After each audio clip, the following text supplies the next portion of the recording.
It began quietly, almost imperceptibly, but within hours the silence around the Kremlin had turned into something else, a silence too deliberate to be natural. According to information obtained throughout the day, several high-ranking figures were seen leaving official residences in unmarked vehicles, escorted without the usual public protocol. Officially, no one commented. Unofficially, the corridors of power had begun to empty.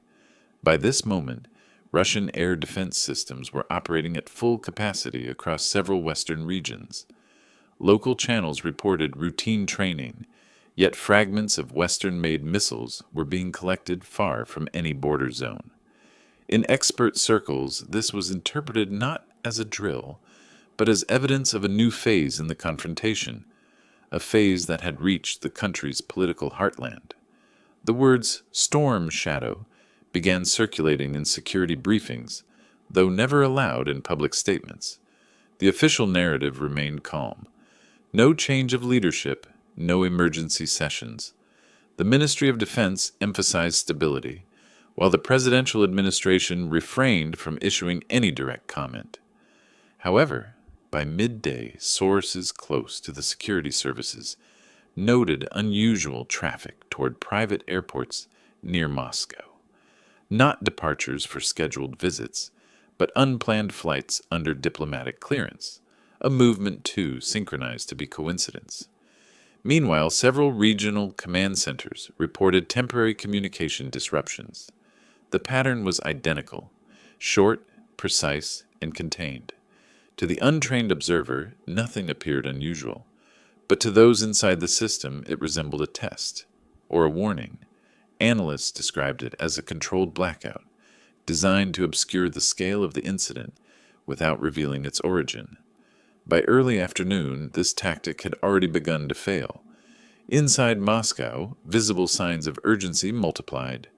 Motorcades moved without lights, entrances to administrative buildings were sealed, and staff were instructed to remain on standby. Official broadcasts continued to project confidence. Yet, according to sources familiar with internal logistics, the security perimeter around the Kremlin was reinforced beyond standard protocols, a measure usually reserved for periods of acute uncertainty. In the economic sector, trading volumes on key Russian exchanges dropped sharply. The reason officially was technical maintenance, but analysts monitoring real-time flows noted an abrupt withdrawal of major institutional investors, a sign of internal alarm. Between the lines of calm statements, another tone began to surface, the controlled vocabulary of crisis management. Temporary measures, stabilization procedures, adjustment of operations. Each phrase, though neutral on paper, carried the same message. The center was under pressure. By this hour, the situation could no longer be described as isolated. Several intelligence-linked telegram channels, normally silent during sensitive periods, began to hint at emergency relocations. None named specifics, but the implication was clear. The inner circle had moved. Whether this was precaution or panic remained uncertain, but the effect was the same. The structure of control had shifted away from its symbolic center. In expert discussions abroad, the tone became sharper. Some observed that such movements within Russia's elite had not occurred since the early days of the conflict. Others suggested the strikes were not simply tactical, but psychological, targeting the perception of invulnerability around Moscow itself. A message sent directly to the heart of power, one diplomat described it, speaking off record. Yet even this explanation seemed too simple for what was unfolding, but the most striking detail came from the pattern of official silence. The president had not appeared in public throughout the day.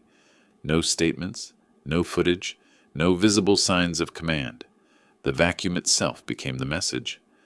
According to several European monitoring groups, encrypted communications from Moscow to southern command nodes increased sharply in frequency, a sign that decision-making might have been temporarily relocated. On the surface, everything appeared calm. The flags still flew. The statements remained formal. Yet, beneath this stillness, A different rhythm was taking shape. Quiet, urgent, irreversible. By all available indications, the day that began as routine had turned into one of the most uncertain moments for the Russian leadership in recent memory. Perhaps it is worth paying attention to how the tone of official language will shift in the coming hours. As some sources believe, this is only the beginning. By this point, fragments of the morning confusion had begun to align into something resembling a pattern. According to official summaries released during the day, the attacks were described as limited in scale and successfully intercepted. Yet open-source data painted another picture. Satellite imagery revealed several impact zones deep within the country's western industrial belt, far beyond the frontline distance officially acknowledged. The discrepancy was too large to ignore, but too sensitive to address publicly. In the financial departments of state corporations, the reaction was immediate. Several key entities quietly froze payments through foreign intermediaries, redirecting settlements through domestic circuits. No formal announcement accompanied the shift. However, analysts tracking transaction flows noted an unusual surge in liquidity movements, silent, defensive, and concentrated within state banks. It looked less like routine precaution and more like an internal firewall being raised in anticipation of further shocks. At the same time, foreign media attempted to piece together the sequence of events. The Kremlin denied any direct threat to central command structures, but sources close to diplomatic channels in Europe confirmed that a series of urgent consultations had been initiated within NATO's intelligence community. Officially, these consultations were described as technical coordination, but in practice they focused on assessing whether Moscow's internal command chain had been disrupted. The question was simple: who was giving orders now? In the Russian information space, subtle shifts became evident. State television maintained its usual rhythm: reports, briefings, denials, but the tone had changed. Phrases like "situation under control" appeared more frequently, suggesting that control itself was now the central issue. Between the lines, commentators began to emphasize unity, stability, and continuity of leadership, the kind of language that appears only when the system senses the need to remind itself of its own foundations. By the middle of the day, internal communications within several ministries were rerouted through secondary networks. Employees were instructed to minimize phone usage and avoid external correspondence. According to insiders, such measures were not routine. They indicated a shift to secured mode, a protocol reserved for periods of potential compromise. In the security community, this move was interpreted as an indirect confirmation that the strike had reached deeper than the military infrastructure alone. Meanwhile, the silence surrounding the president's absence was becoming a factor of its own. Each hour without public appearance strengthened the sense of uncertainty. In previous crises, the Kremlin had relied on swift visual reassurance, a statement, an image, a command room. This time, nothing. According to individuals with knowledge of internal scheduling, several planned public engagements were abruptly removed from the official agenda. No explanation followed. The absence itself became a signal. Between Moscow and St. Petersburg, increased air traffic was recorded, not commercial but administrative. Small convoys moved between government facilities, accompanied by aircraft of the Federal Protection Service. Officially, it was routine inspection activity. Yet observers familiar with the patterns of such movement noted the absence of symbolic visibility. No flags, no press coverage, no mention in evening summaries. It was mobility designed to be unseen. In expert circles, speculation grew that the sudden precision of the missile strikes had triggered a strategic reassessment within Russia's defense establishment, not in terms of military doctrine, but of internal vulnerability. If they can reach this deep, they can reach anything, one analyst commented privately. That remark, repeated in several think tank discussions, encapsulated the new reality. The concept of distance had vanished. What had once been theoretical now existed within the country's psychological map. Official responses remained carefully measured. The Ministry of Defense reiterated that all threats were neutralized, while economic authorities insisted that financial stability remained unaffected. Yet behind those phrases, small administrative details betrayed another truth. Regional governors were granted temporary emergency powers to ensure operational readiness. Civil defense units were placed on heightened alert. Even public transportation schedules in certain regions were quietly adjusted to accommodate unannounced security checks. And still, through it all, the atmosphere in Moscow remained outwardly calm, an almost rehearsed composure masking the underlying shift. By this moment, it was no longer a question of whether the strikes had physical impact. The real question had become how deeply they had penetrated the system's sense of safety. In professional circles abroad, the phrase psychological decapitation strike began to circulate. It was not a military term, but it captured the sentiment perfectly. A hit aimed not at destroying, but at unbalancing. To most observers, this remained conjecture. To those inside the mechanism, it was a hypothesis too accurate to ignore. However, as the day progressed, new data suggested that the disruption extended further than initially assumed. Something in the chain of coordination between the political and military echelons had faltered, and while the official silence persisted, quiet indicators, movement of personnel, shifts in protocol, changes in tone, began to outline a far more complex reality. But what happened next revealed that this was not merely a reaction to external pressure. It was the beginning of something inward, something that would test the coherence of power itself. By this point, the focus had shifted inward. The threat was no longer described in terms of missiles or external aggression. It was spoken of in corridors and closed rooms, as a disruption inside the architecture of command. According to information received throughout the day, several senior officials were temporarily relocated to undisclosed sites.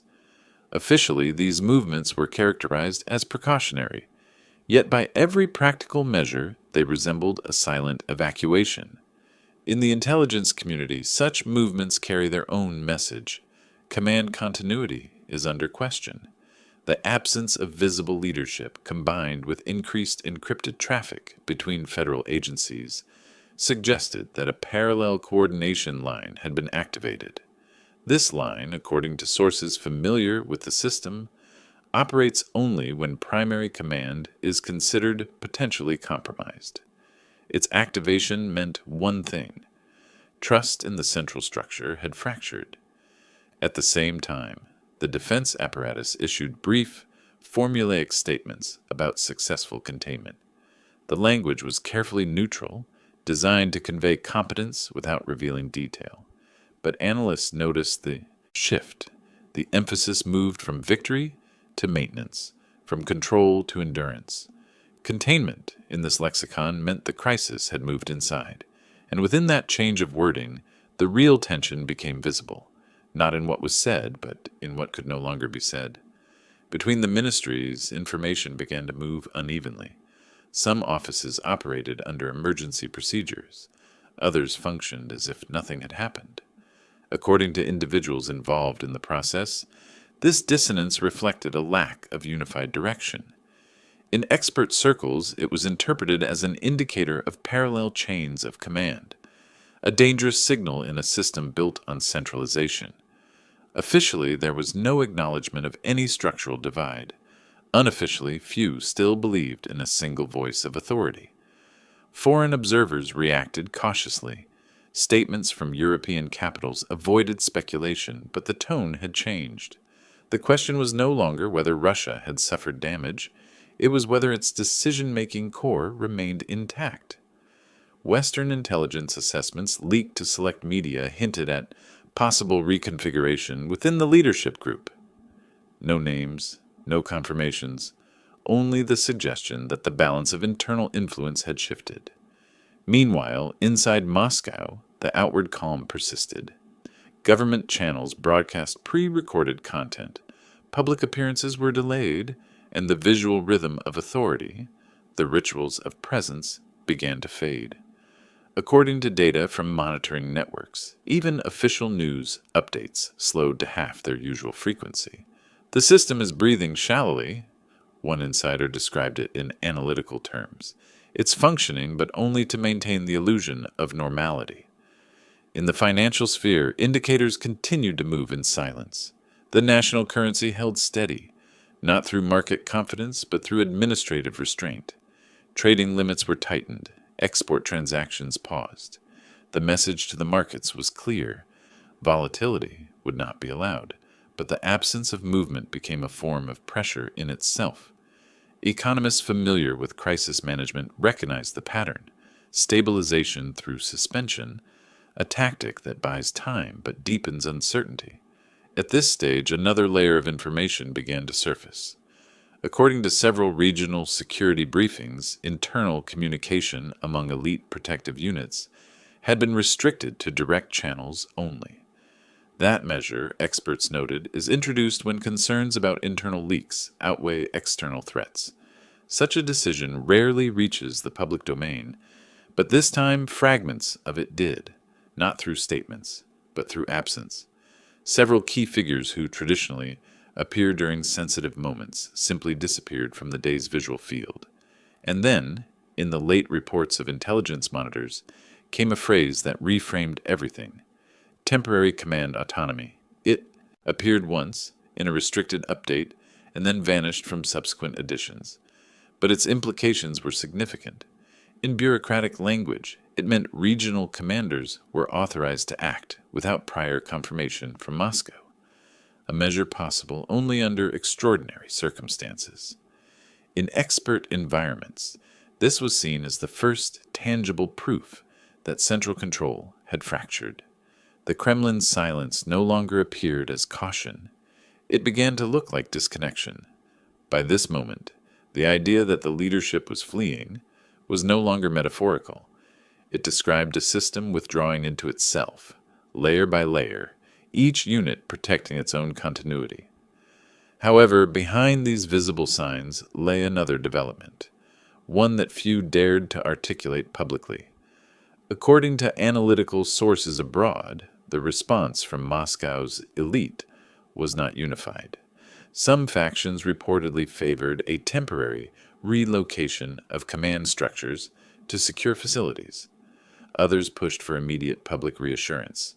The result was paralysis disguised as deliberation.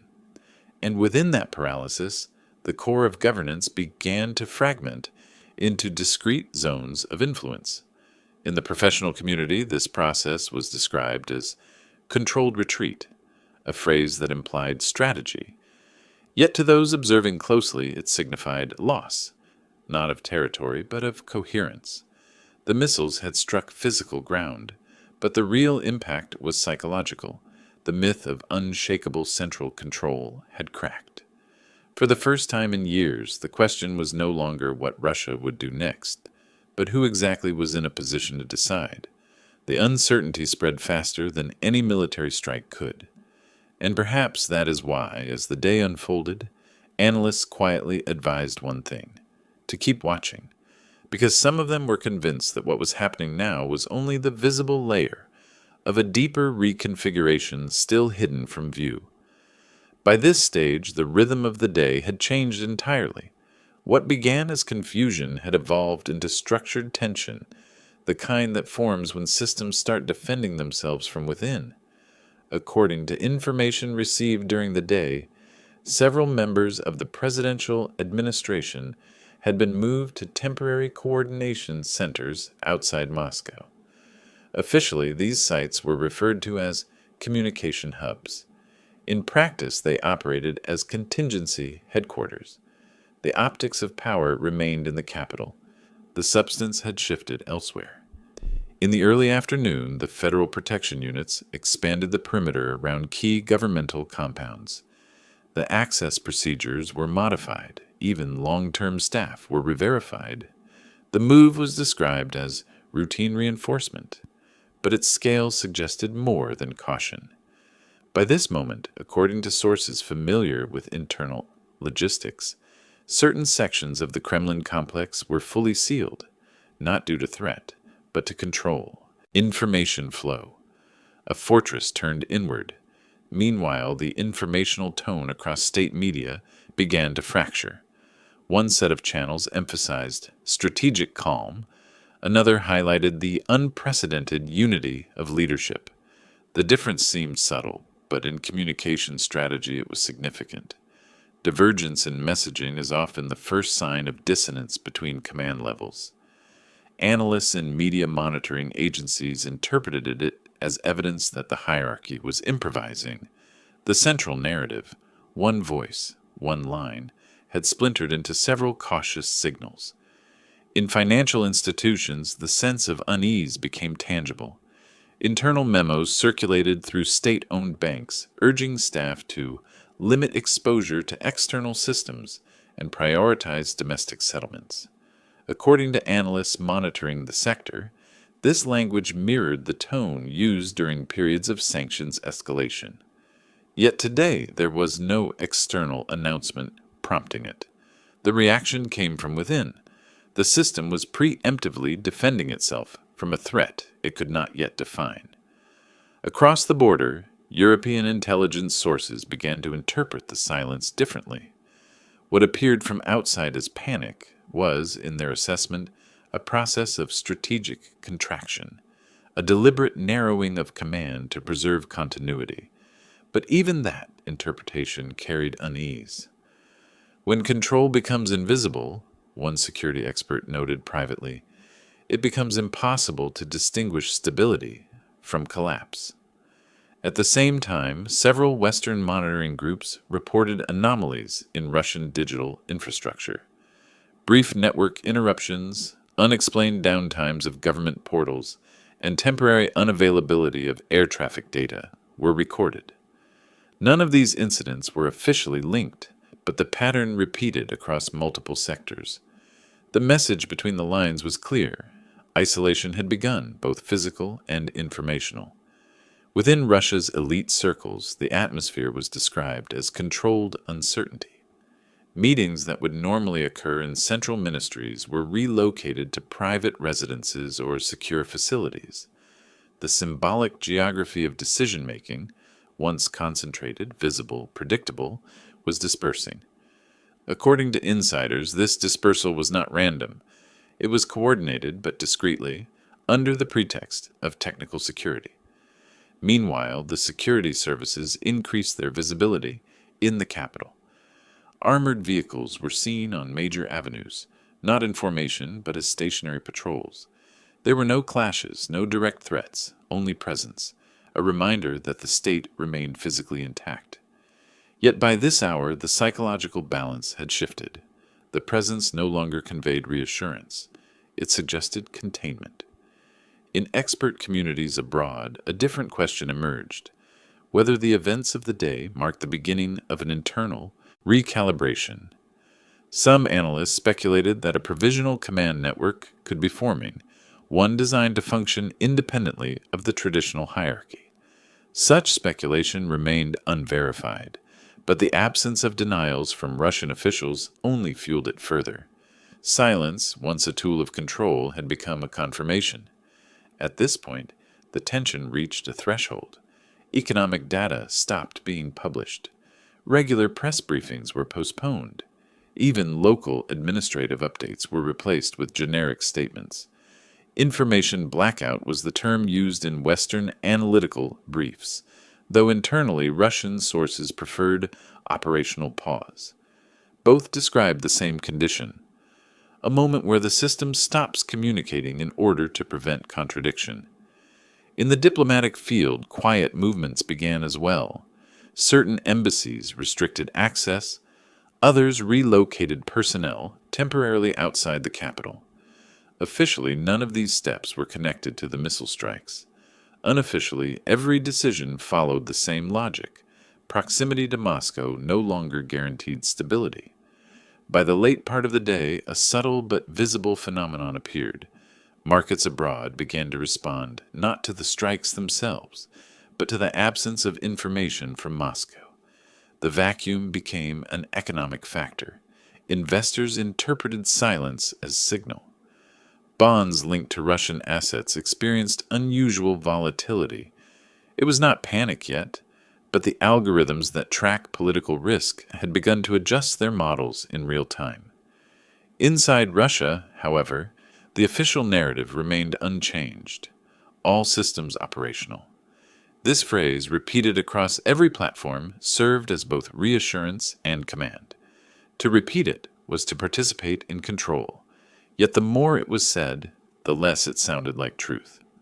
By this moment, according to a confidential analytical brief seen by several Western institutions, the real issue was no longer the missile strike itself. It was the chain reaction it had triggered within the architecture of power. When a centralized system defends itself, the brief noted, its first reflex is isolation, and that reflex was now visible everywhere, in the silence of officials, in the tightening of financial circuits, in the invisible movements of convoys through the night.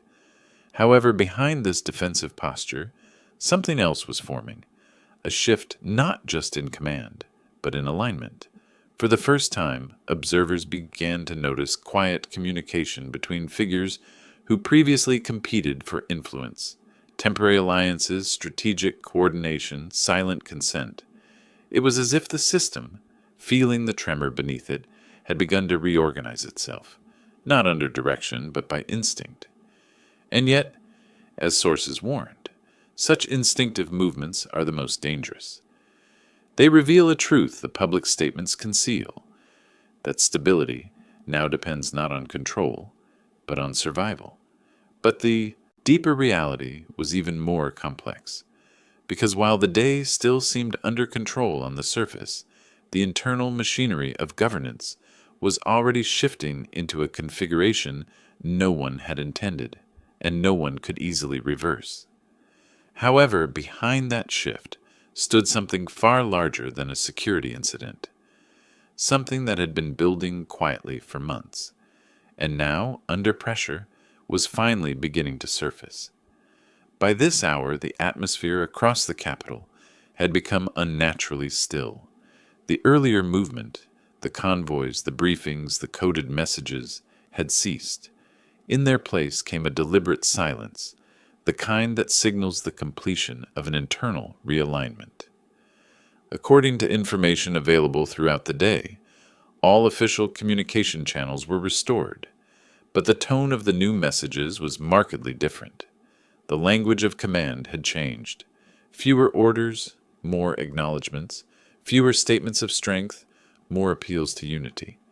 It was as though the system had accepted that the image of absolute control could no longer be sustained and instead shifted toward the language of endurance. By this point, it became evident that the events of the day had not been an isolated shock, but a recalibration of the state itself. In expert circles, analysts referred to it as the moment of internal inversion, when power ceases to project outward and turns inward to preserve itself. According to several Western monitoring centers, encrypted communications from Moscow to regional administrations reached record volume during these hours. The content remained classified, but the frequency alone suggested something unprecedented. Orders were no longer flowing in one direction. They were now circular, coordination without clear hierarchy. The military command, by official account, remained stable, but insiders noted a shift in tone. The traditional phrases of discipline were replaced with calls for cooperation between structures. In bureaucratic language, that change carried significance. It implied the acceptance of decentralization, at least temporarily. To those within the apparatus, it signaled that Moscow was no longer dictating, it was negotiating. The central core had stopped commanding and started balancing. Meanwhile, the international reaction solidified around cautious observation. Western capitals avoided direct statements, aware that any interpretation could accelerate instability. Yet behind closed doors, the question being discussed was not whether the Russian leadership would recover control, but what form that control would take once it did. Some experts described it as a shift toward collective governance, a model born of necessity rather than reform. Others saw it as the emergence of a crisis council, a transitional mechanism to preserve the facade of continuity while redistributing actual authority. Inside Russia, the visual landscape reinforced this perception. Public institutions remained open, transport operated, and official broadcasts continued. Yet each carried a slight dissonance, a delay between appearance and intent. Commentators repeated the familiar phrases of unity, but their tone had softened. The audience, conditioned to certainty, sensed the hesitation behind the words, and in that hesitation the transformation became visible, subtle, bureaucratic, irreversible. According to several insiders, during these final hours of the day, an informal agreement was reached among key administrative figures. No resignations, no visible conflict, only the redistribution of roles beneath the surface. One group would maintain the appearance of order, while another, unseen, would handle decisions. It was a mechanism designed not to govern, but to endure. The architecture of power had entered its self-preservation phase. In the financial sector, the data confirmed what observers had long suspected. Markets did not collapse. They froze. Liquidity remained, but motion ceased. This paralysis was not accidental. It was imposed from above to prevent shockwaves. The illusion of stability had been restored, but only by suspending movement. As one analyst quietly remarked in a briefing note, "The system is alive, but under sedation." Beyond the technical measures, a deeper phenomenon took shape. In conversations among elite circles, a rare tone emerged, acknowledgement, not of defeat, but of vulnerability, the understanding that the symbol of invincibility had been pierced, not by force, but by perception. The strikes had reached deeper than geography. They had struck the core assumption of unassailable control. From this point on, everything would operate under a new principle: control through caution. In the expert community, the conclusion began to crystallize. The day's events represented not the fall of authority, but its mutation. The outward posture remained, rigid, ceremonial, intact. Yet beneath it, the flow of influence had changed direction.